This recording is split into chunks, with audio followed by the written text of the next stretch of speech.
Иран планировал покушение на Трампа. Об этом США предупредила израильская разведка. Мир между США и Ираном все еще на грани срыва.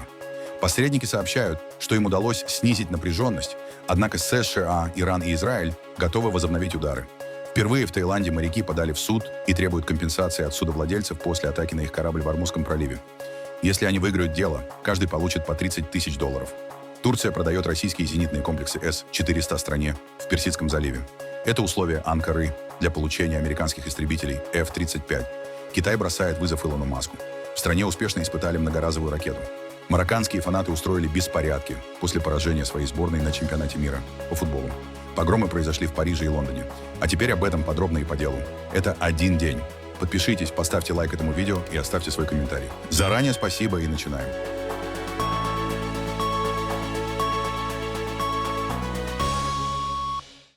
Израильская разведка обнаружила признаки того, что Иран может готовить новый план покушения на президента США Дональда Трампа.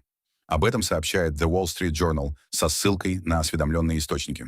По данным издания, израильская сторона передала Вашингтону новые разведывательные данные о возможных намерениях Тегерана устранить американского лидера. Детали предполагаемого плана и информация о том, какие именно действия могли рассматриваться, не раскрываются. Сообщается, что в США изучают полученные сведения. Если данные подтвердятся, это может стать новым серьезным обострением в отношениях между Вашингтоном и Тегераном. Сам Трамп заявил журналистам во время визита на саммит НАТО в Анкаре, что остается одной из главных целей Ирана. На фоне сообщений об угрозе усилили меры безопасности американского президента. Во время поездки в Турцию президент США Дональд Трамп воспользовался новым самолетом, подаренным Катаром. Однако на обратном пути из Анкары он вылетел на старом борту Air Force One, а во время пересадки на британской авиабазе Милден-Холл вновь пересел на подаренный Катаром Боинг. В Белом доме заявили, что смена самолета была частью стратегического маневра для защиты президента и могла помочь скрыть его маршрут. Иран неоднократно обещал отомстить Трампу за убийство генерала корпуса стражей исламской революции Кассема Сулеймани в 2020 году во время американской операции в Ираке. После недавней гибели верховного лидера Ирана Али Хаменеи на траурных мероприятиях в стране звучали призывы к расправе над американским президентом. После нескольких дней взаимных атак США и Ирана оружие на время замолчало. Однако соглашение о прекращении огня остается под угрозой. Главным спорным вопросом стал Ормузский пролив, один из важнейших маршрутов мировой торговли нефтью и газом. Вашингтон заявляет, что готов продолжить удары по Ирану при необходимости, но сейчас делает ставку на дипломатию. Как сообщили CNN, американские чиновники, США намеренно наносят удары, затем делают паузу, чтобы избежать расширения конфликта. При этом Пентагон сохраняет список потенциальных целей. На авианосце ВМС США «Авраам Линкольн» в Аравийском море экипажи продолжают подготовку к возможным операциям. По данным американских СМИ, группировка США в регионе включает 2 авианосные ударные группы и 1 десантную группу, около 20 кораблей и примерно 20 тысяч военнослужащих. По данным CNN, администрация Дональда Трампа не хочет привлекать Израиль к возможным ударам по Ирану. Источники телеканала утверждают, Биньямин Нетаньяху хотел бы присоединиться к операции, но Вашингтон опасается потерять контроль над эскалацией. Израиль при этом сохраняет готовность к новым атакам. Министр обороны Исраэль Кац заявил, что армия обороны Израиля способна самостоятельно возобновить удары по Ирану. Начальник Генштаба Эйяль Замир сообщил, что сотни самолетов ВВС Израиля остаются в режиме ожидания немедленного вылета. Тегеран предупреждает, в случае новых атак Иран нанесет удары по инфраструктуре. Главным рычагом давления остается Ормузский пролив. Иран требует, чтобы суда следовали по назначенному им маршруту. Однако соглашение о прекращении огня не дает Тегерану исключительного права контролировать судоходство. Посредники из Катара, Турции, Пакистана, Египта и Саудовской Аравии пытаются вернуть стороны к переговорам. По данным Axios, дипломатам удалось снизить напряженность, но спор вокруг Ормузского пролива остается нерешенным. Параллельно Иран проходит через период неопределенности после смерти верховного лидера Али Хаменеи. Его похороны завершились 10 июля в Мешхеде. После его ликвидации в первый день войны верховным лидером Ирана объявили сына Моджтабу Хаменеи, но после ранения он не появлялся на публике. Это усиливает вопросы о том, кто принимает ключевые решения в Тегеране. Дональд Трамп провел телефонный разговор с премьер-министром Израиля Биньямином Нетаньяху.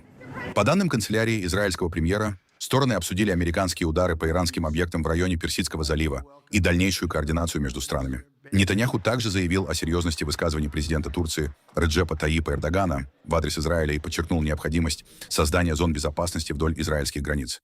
Других деталей беседы стороны не раскрыли. В ООН призвали США и Иран прекратить взаимные удары и вернуться к дипломатии на фоне нового обострения вокруг Ормузского пролива. Представитель Генсека ООН Стефан Дюжарик заявил, что конфликт угрожает стабильности региона и мировой экономике. Эта ответная эскалация должна прекратиться, верно? Срочно необходимо вернуться к дипломатии ради стабильности в регионе и во всем мире. Мы постоянно говорим о последствиях этого конфликта для мировой экономики. И я считаю, что все стороны должны понимать, лучший способ завершить этот конфликт — вернуться за стол переговоров. Генеральный секретарь всегда заявлял, что готов оказать содействие любым возможным способом. Суд в Таиланде принял иск 3 моряков, переживших атаку на грузовое судно «Майюри Нари» в Ормузском проливе в марте. Экипаж требует компенсации от владельца судна и связанных с ним компаний, обвиняя их в том, что моряков отправили в опасную зону. Сегодня группа из 3 членов экипажа подала иск против компании Precious Shipping Group, потому что мы считаем, что с ними обошлись несправедливо. В том числе речь идет о последствиях прохода судна «Майюри Нари» через Ормузский пролив, где по кораблю был открыт огонь, что привело к гибели людей и другим последствиям. 11 марта 2 снаряда попали в тайский балкер во время прохода у берегов Омана. На борту начался пожар, 3 членов экипажа погибли, еще 20 человек были эвакуированы. Моряки заявляют, что после возвращения домой столкнулись с последствиями пережитого и пока не могут вернуться к работе. Сейчас мне приходится принимать успокоительные. Я принимаю их и потом сплю. С тех пор, как вернулся и обратился к врачу. Врач постоянно выписывает мне лекарства. Что касается компенсации, когда компания привезла нас в отель, они фактически сказали: не пытайтесь требовать того, что вам не положено. Компания уже дала вам много. Другие компании столько бы не выплатили. Что-то в таком духе. Когда мы обратились с жалобой в Департамент труда и Морской департамент, нам сказали, что такого случая раньше никогда не было. Никогда. Поэтому они хотели, чтобы мы обратились в суд, чтобы это дело стало примером для всех тайских членов экипажей, чтобы появился единый стандарт, чтобы это могло быть закреплено в законе, потому что, возможно, это первый такой случай. Иск предусматривает выплату не менее 1 миллиона батов. Около 30 тысяч долларов каждому из 3 заявителей. Это может стать первым подобным делом в Таиланде и установить новый стандарт защиты моряков, работающих в опасных регионах. Турция готовится объявить о продаже российских зенитных комплексов С-403 стране. По данным турецких СМИ, о сделке могут объявить уже сегодня. Среди возможных покупателей называют страны Персидского залива. Одни источники говорят об ОАЭ, другие указывают на Катар. С-400 стали причиной конфликта между Турцией и США. В 2019 году Вашингтон исключили Турцию из программы производства истребителей F-35 после покупки российских систем, опасаясь, что они могут раскрыть Москве технологии американской авиации. Теперь возможная продажа может снять главное препятствие для возвращения Турции к программе F-35 и отмены санкций США. При этом для передачи комплексов потребуется согласие России. По данным СМИ, Москва не возражает против сделки. Официально Анкара пока не раскрывает детали, а президент Реджеп Таyyip Эрдоган ранее лишь заявил по поводу будущего С-400. Следите за новостями. Более 370 украинских беспилотников атаковали регионы России в ночь на 10 июля. В Краснодарском крае под удар попал Ильский нефтеперерабатывающий завод. Там вспыхнул пожар. В Ростовской области атаки пришлись на нефтяные объекты в Азове и Таганроге. По словам губернатора региона, в Азове загорелись объекты хранения нефтепродуктов, а в Таганроге пожар произошел на территории морского порта. По данным Осинт-анализа, там могла загореться нефтебаза «Курган-нефтепродукт». В Таганроге эвакуируют людей, чьи дома расположены рядом с местом ударов беспилотников, сообщили власти города. Также в городе обломки беспилотников повредили частный дом и административное здание.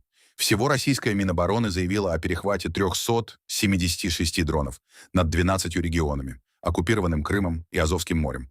Украинские беспилотники регулярно наносят удары по нефтяной инфраструктуре в российских регионах. На фоне этих атак в России усугубился топливный кризис. В России усиливается топливный кризис.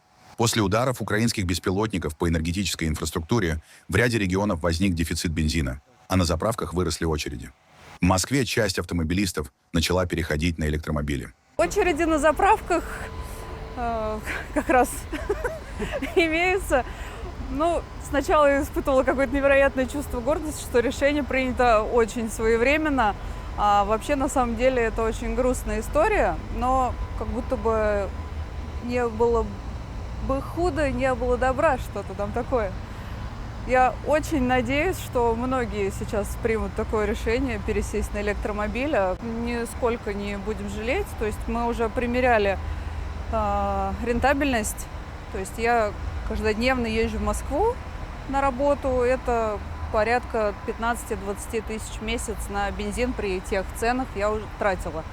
В эквиваленте на этот автомобиль при том же самом пробеге раз в 5 дешевле обходится. В целом облегчение от того, что мне не приходится вот это унизительное стояние там осуществлять. Это очень жалко времени. То есть я знаю, знакомые стоят по 2, по 3 часа, ночью ездят. Кто-то тщетно пытается в канистры в свои залиться. И как бы за городом это нужно, но даже элементарно добраться на работу – целое приключение. В курортной Анапе Краснодарского края для контроля очередей у заправок привлекли казаков. Они регулируют движение и предотвращают конфликты между водителями. Некоторые автомобилисты ждут заправки по несколько часов и теряют рабочее время. Каждый день. И каждый день стоите в очереди? Да. По сколько примерно времени? Ну, смотря какая, ну, бывает час, бывает 2, бывает 3. То есть зависимо от какой заправки. Проблемы фиксируют и в других регионах. В Новосибирской области власти рекомендовали компаниям перевести сотрудников на удаленную работу и ограничили продажу топлива. В Кирове бензин, по данным сервиса мониторинга АЗС, оставался только на нескольких заправках. По данным Росстата, с начала июня бензин в России подорожал почти на 8%, дизель примерно на 9,5%. Экономисты предупреждают, рост цен на топливо может привести к удорожанию перевозок и товаров. Москва заявила о готовности к дипломатии, но одновременно продолжать расширять так называемую буферную зону в Украине. Пресс-секретарь Кремля Дмитрий Песков утверждает, что Киев не готов к переговорам, поэтому Россия продолжает боевые действия. Заявление прозвучало после сообщений Reuters о том, что удары украинских дронов по российским нефтяным объектам усиливают в Кремле настроенность на продолжение войны. Москва также заявила о возможном разговоре Владимира Путина с Дональдом Трампом. Напомним, после последнего разговора с украинским президентом в Турции, американский президент не звонил Владимиру Путину. Этот вопрос нужно вам адресовать Белому дому. Готова ли американская сторона оказать давление на киевский режим? Мы видим, что киевский режим не склонен сейчас к мирному процессу. Абсолютно. Россия продолжает оставаться открытой для достижения своих целей путем мирных политико-дипломатических переговоров. И президент Путин сохраняет свою открытость. Но в условиях, когда это невозможно, по причине отсутствия желания киевского режима, мы продолжаем специальную военную операцию. И по мере того, как киевская сторона пытается эскалировать, мы продолжаем создавать более широкую зону безопасности, буферную зону. Об этом говорил уже неоднократно президент Путин. Действительно, пока телефонный разговор не состоялся, здесь особой подготовки не требуется. Это может очень оперативно быть согласовано. Контакты наши по диалогу работают. Вот, поэтому как только, собственно, будет необходимо, этот разговор будет оперативно согласован и проведен. Тем временем президент Украины Владимир Зеленский заявил журналистам, что Украина стала сильнее на поле боя и в воздухе, а у России, по его словам, остается лишь преимущество в ракетных ударах по гражданским объектам. 13 августа жители округа Клактон-он-Си выберут депутата после того, как лидер правой партии Reform UK Найджел Фарадж отказался от мандата на фоне скандала с подарками от состоятельных сторонников. Фарадж заявил, что хочет, чтобы избиратели сами оценили ситуацию, а не политический истеблишмент. В парламенте тем временем продолжается проверка возможного нарушения правил, связанных с полученными подарками. Политик десятилетиями выступал против Евросоюза и стал одним из главных лиц кампании за Брексит. В 2016 году более 50% британцев проголосовали за выход страны из ЕС. В 2024 году, после 7 неудачных попыток, Фарадж впервые получил место в Палате общин, победив именно в Клактон-он-Си. Его партия Reform UK получила 5 мандатов, а на последних местных выборах выиграла более 700 мест в Советах Англии. Теперь довыборы стали проверкой поддержки Фараджа. Другие крупные партии отказались участвовать, назвав голосование политическим ходом лидера Reform UK. Китай впервые успешно вернул на Землю первую ступень ракеты после орбитального запуска. Испытание Long March 10B стало важным этапом программы Пекина по созданию многоразовых носителей. Ракета стартовала с острова Хайнань. Через 6 минут после отделения ступень вертикально приземлилась на плавучую платформу в море. Китайская корпорация космической науки и техники назвала испытание историческим прорывом. Многоразовые ракеты позволяют снижать стоимость запусков за счет повторного использования самых дорогих компонентов. Сейчас лидером в этой сфере остается SpaceX Илона Маска, Ее Falcon 9 впервые успешно посадили после орбитального полета в 2015 году. Китайская Long March 10B также должна стать частью программы будущих полетов к Луне. Китай вновь заявил, что не признает решение международного арбитража 2016 года по спору в Южно-Китайском море. Пекин назвал вердикт незаконным и заявил, что не примет никаких требований, основанных на этом решении. Китай неоднократно заявлял, что так называемое решение является незаконным, недействительным и не имеет обязательной силы. Китай его не принимает и не признает, и мы не будем принимать никакие требования или действия, основанные на этом решении. Разработка Кодекса поведения в Южно-Китайском море является важным шагом в реализации декларации о правилах поведения сторон в Южно-Китайском море и отражает важный консенсус между Китаем и странами АСЕАН. Китай всегда был привержен работе со странами АСЕАН для ускорения консультаций и скорейшего завершения разработки Кодекса поведения, а также для совместного поддержания мира и стабильности в Южно-Китайском море. Так называемое арбитражное решение не имеет никакого отношения к Кодексу поведения. Филиппины не должны использовать это решение для создания препятствий на пути его заключения. Суть конфликта, претензии Пекина почти на 90% акватории Южно-Китайского моря, обозначенные так называемой 9-пунктирной линией. В 2016 году Международный суд в Гааге постановил, эти требования не имеют правовых оснований по международному праву. Иск подали Филиппины, но Китай отказался выполнять решение. Главные точки напряжения – отмель Скарборо и риф Второй Томас, где китайские и филиппинские суда регулярно сталкиваются. В последние годы стороны обвиняли друг друга в опасных маневрах применения водометов и блокировки судов. Филиппины вместе со странами Ассоциации государств Юго-Восточной Азии ведут переговоры с Китаем о правилах поведения в спорных водах. Пекин поддерживает диалог, но заявляет, что решение суда не должно на него влиять. Южно-Китайское море остается одним из важнейших торговых маршрутов мира.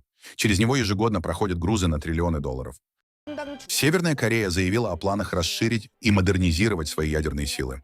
Решение приняли на заседании Центральной военной комиссии Трудовой партии под руководством Ким Чен Ына.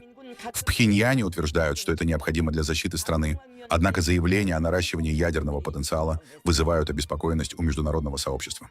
Усиление ядерных возможностей КНДР может привести к росту напряженности в регионе и новой гонке вооружений в Восточной Азии. Кроме того, Ким Чен Ын поручил обновить боевые системы, военные базы и расширить возможности военной разведки. Власти КНДР также сообщили о планах модернизировать военно-морские силы и увеличить возможности строительства кораблей. После поражения сборной Марокко Франции в четвертьфинале чемпионата мира по футболу 2026 в нескольких странах начались столкновения между болельщиками и полицией. Во Франции, где проживает крупная марокканская община, часть фанатов вышла на улицы после матча. В Париже, по сообщениям СМИ, протестующие перекрывали движение, повреждали автомобили, поджигали мусорные контейнеры и вступали в столкновения с правоохранителями. Сообщается как минимум об одном погибшем в результате беспорядков. В Лондоне ситуация также вышла из-под контроля. После массовых столкновений, по данным СМИ, пострадали как минимум 4 полицейских. На кадрах видно, как правоохранители в защитной экипировке пытаются разогнать толпу. В американском Бостоне, где проходил четвертьфинал, полиция задержала 4 человек за нарушение порядка. Франция победила Марокко со счетом 2-0 и впервые вышла в полуфинал чемпионата мира 2026. Для марокканской сборной это второе подряд поражение от французов на поздних стадиях мирового первенства. Тайвань готовится к удару мощного тайфуна Бави. Жителей предупредили о ливнях, сильном ветре и возможных наводнениях. В Тайбэе раздают мешки с песком, а власти призывают запастись всем необходимым.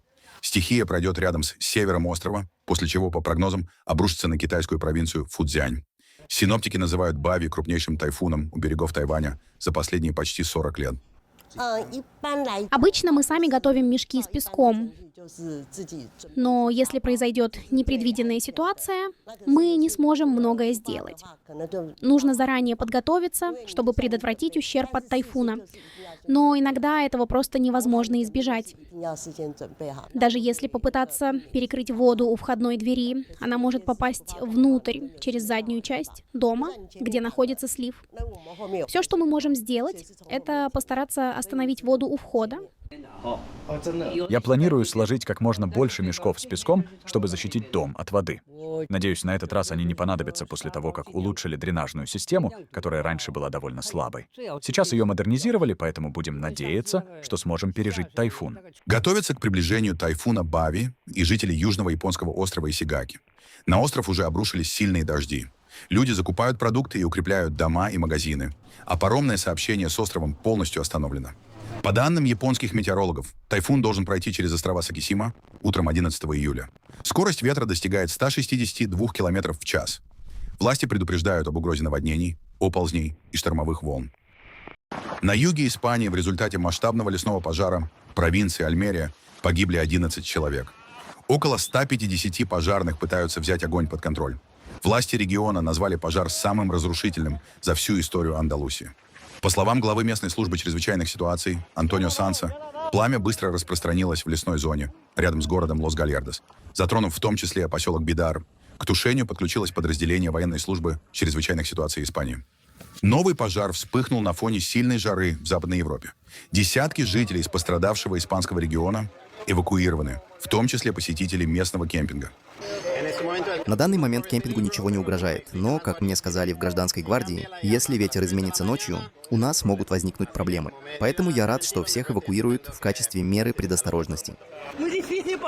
Это очень сложно. Мы не знаем, сгорел дом или нет, а женщина, за которой я ухаживаю, имеет ограниченную подвижность. По словам регионального главы службы чрезвычайных ситуаций Антонио Санса, большинство погибших пытались самостоятельно покинуть опасную зону на автомобилях или пытались уйти по маршруту, который не был предусмотрен для эвакуации.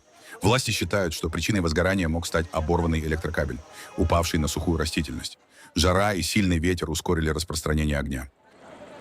В Нью-Мексико на обозрение посетителей выставили самолет, на котором американские власти доставляли в США лидеров мексиканского картеля «Синалоа».